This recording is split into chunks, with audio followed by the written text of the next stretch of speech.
And the biggest news to hit the airwaves today is, see, Forrest Griffin versus Anderson Silva on UFC 101. What do you guys think of that? In Philly. In a word, I'm like, why? Why? It makes no sense in my brain. It makes no sense. It makes lots of dollar signs, but it doesn't make much sense. So why do you guys say it doesn't make sense? Why do I say it doesn't make sense? Yeah. I don't know. It's just like those things where you have a limited amount of fights that you can have with a man like Anderson Silva. And, you know, I don't know about you guys, but last time I saw him fight, I wanted to slit my own throat. You know what I mean? Like, yeah. I was there. Anyway. So, I figured Anderson Silva has a little bit of making up to do because I got off his balls when that happened. You know, I just walked right off his balls. So you're thinking he's got making up to do before he faces someone like Forrest? And you're saying you were on his balls before that? Oh, so hard, buddy. I mean, who wouldn't be on his balls? I mean, you ever see the man moving around? He's like, pa-cha, pa-cha, pa-cha. It was amazing to watch. I mean, I loved it. When he destroyed Franklin for the second time, I was like, that is it. I am, like, we went to go see that live, too. So I was like, that is it. I will be on this man's balls forever. But what a difference a year makes, let me tell you that. Just long story short, the issue with this fight is that it might make a lot of money. I'm sure it is. You know, everybody's calling it a blockbuster already. But the truth of the matter is Forrest Griffin supposed to be a real challenge for Anderson Silva? Is this the best that we can do for contenders? I'm saying Forrest Griffin will beat Anderson Silva, and probably and probably end this whole Anderson Silva is unbeatable myth that really, you know, has already been proven with the last two fights that he just fought. You know, Robin, it sounds like you're not the biggest Anderson Silva fan, buddy. I don't know. I am, actually. I liked his assassinations of Franklin and of... well, actually, I thought the Henderson fight was really good. But you know what? He isn't as good as everybody claims he is. And I think it's the very fact that he's so afraid to be exposed as not unbeatable that's made him fight the way he's fought for the last two fights. I think it's in his head. Well, and I think Forrest is one of the mentally toughest guys around. And Anderson Silva right now is not that mentally tough. He's incredibly skilled, but he's not mentally tough. Okay, hang on a second. Prior to the last two fights. Yeah.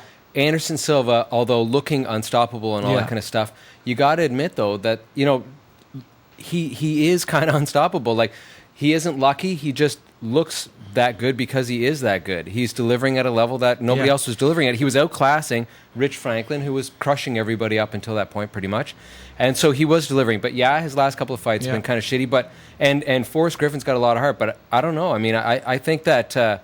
Because look at how fast he dispatched James Irvin. You know what I mean? So I mean that was so quick. But again, he's building. I mean, he's almost James building luck. You know? What's that, guys? James the same man, Irvin. Come on now. Come on now. Yeah, he put Irvin's just lucky to knock himself out that fight. He almost fell with pain meds. I mean, come on. Yeah. The Sandman. I know we're supposed to think that that's impressive, but did everybody forget who he was, who Irvin was? I mean, come on now. Come on. No, but he was a muscly guy. Yeah, well, he was pretty muscly. He was very threatening looking. I'll give him that. But look, here's the whole problem with Anderson Silva and the way that the UFC uses him is that Joe Silva just doesn't know how to book him, and he just waits until everybody else is booked, and then he says, who's left over? Okay, we'll have them fight Anderson Silva. And I honestly think that the reason that Anderson has been fighting like a punk is because he's sick and tired of fighting punks. So at the very least, you know, I'm not going to say that Forrest Griffin has much more of like a Randy Couture type upset of a chance, but at the very least, I think Anderson will show up. So in that way, it's a good match. Well, I think Forrest will force him to show up. Yeah. Forrest isn't going to run away from Anderson Silva. He's not going to run away from anybody. Yeah. Also, I mean, that guy's got fight in him. I honestly believe, as just, you know, a nerdy fan sitting here with his own theory, that Forrest Griffin can win that fight. Oh, I think he can win it. Yeah, I also think that, quite honestly, him coming forward plays right into Anderson Silva's counterpunching spider game, you know? So, but that's why it's an exciting fight. That's why there's no they're also trying to, I think when they're booking that fight, they're trying to make sure there's no chance of Anderson Silva having another boring snooze fest. And you won't with Forrest Griffin. I think that's the point. Right, and if he dispatches Griffin really, really quickly, then the myth continues, right? Right. I think that it would have been a lot smarter to have him fight a gorilla. Just him. there. That was already battered around on the internet today. That's somebody else was suggesting that too. That he fights. Who, Bob Sapp? That's right. No. I'm talking a little gorilla. Who do we have to take on the super animals? I ask you.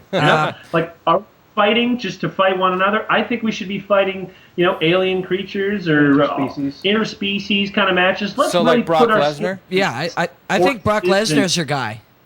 Then. Yeah, Brock Lesnar is a hybrid of a gorilla man, but I want the full gorilla experience. I think we're ready. I think Anderson Silva takes on the gorilla. Okay, well, maybe if he gets past Griffin, that'll be next. So, guys, next up, Griffin does look like a bit of a monkey, though. You gotta admit. He's got a hairy chest. Yeah, he's gross.